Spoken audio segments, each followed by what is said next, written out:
Hello and welcome to Mentor Me Thursday. I'm Matthew Brown and this is MLB Life Lessons. It's an opportunity to share and to have a one-on-one with you relative to some areas that you've reached out to ask about in terms of mentoring. So the question that was posed this week is, when do you know that your time is up in a place? I want to share with you just a personal life story that part of my background has to do with working in the public sector, working in a city, had various different positions within the city administration. And so I've done everything from being a commissioner of general services, buying paper clips to fire trucks, to intergovernmental relations, to being the director of communications, serving the mayor of the city there, and doing vice president of economic development. So I've had a very broad career in terms of the government, public sector, and doing public policy. The question was, why would you then leave? Because it was interesting that I was pastoring and doing this at the same time. So I was bivocational. So I was actually working too many hours a day. But one day there's a precious young man in our church, in our ministry in Buffalo, that passed away. His name was Justin Graves. Wonderful parents, Lisa and Bernard Graves. But Justin had a rare disease, a rare heart disease. And Justin lived really as one of the longest living teenagers with this particular rarity. Justin passed away, and I did Justin's funeral. And I do unique things about funerals because I like them to be living memorials instead of times of sorrow. And so I'll never forget that I actually ordered sushi for Justin's funeral, and we served sushi to his family and iced tea because that's what he loved. He created jewelry. Justin was an amazing child. And after I performed Justin's ceremony and the funeral, and I went to work, I think probably that next Monday, or whatever day it was, I sat at my desk, and all of a sudden the grace for what I was doing lifted. Just lifted. When your ministry and your drive feels like work, that's a clear indication that you no longer have grace for that thing, and that you have to look for an exit strategy.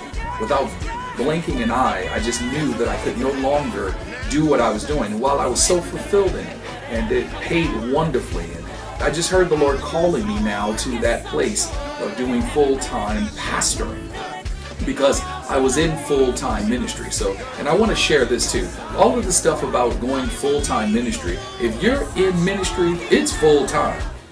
Now what you're talking about is full attention. You're giving it your full attention. But you are full-time, dude. From the moment God calls you, from the moment you are ordained, from the moment that you have to walk through this, every day of your life is given to ministry. So don't you dare get that language out of your mouth. Oh, it's time for me to go full-time ministry. Well, what have you been doing? Hopefully you've been full-time praying, full-time preaching, ministering, not behind a pulpit. Because ministry is not behind the pulpit. Please get that. Preaching does not constitute you walking out the largesse of what God has called you to do. And so I marched into the office and told the mayor, I said, this is it. Got to go. Picked up the phone and told my daughter at that time, who was just my oldest child, who was just going into college, just got accepted at a wonderful college. It was a private Christian college, and it was going to cost a whole lot of money. And I said to her, I said, Jan, I said, the Lord is really calling me to a full attention to pastoring. And the only thing she said was, Dad, are you sure? She said, but I'm about to go to college. How is this going to happen? I said, the Lord will provide. This is what I want to share with you. You got to know when it's time to exit.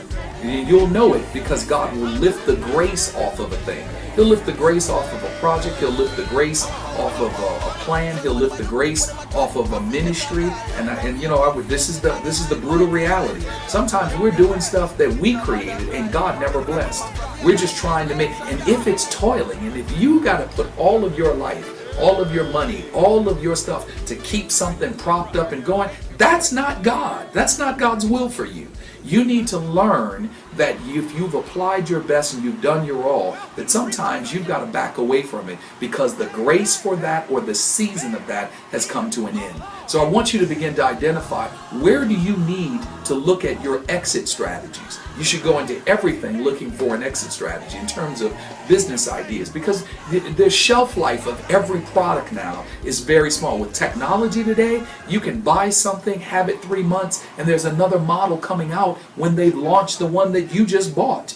And so everything has a shelf life. And so even in your planning, don't stay stuck in your life. Figure out the exit strategy. How does the thing you're in right now, how will that take you to the next place where you need to go? And it's very important that you know when it's time. And watch this. I'll give you a book by Seth Godin later. But it's called, you got to know when to quit. Because quitting's a strategy. Quitting is not giving up. It's a strategy. When you are doing something that you know is not going to push you to the next level of your destiny, it's not going to advance you to the next level of your vision, then you need to quit doing that. That's not you gave up and you failed.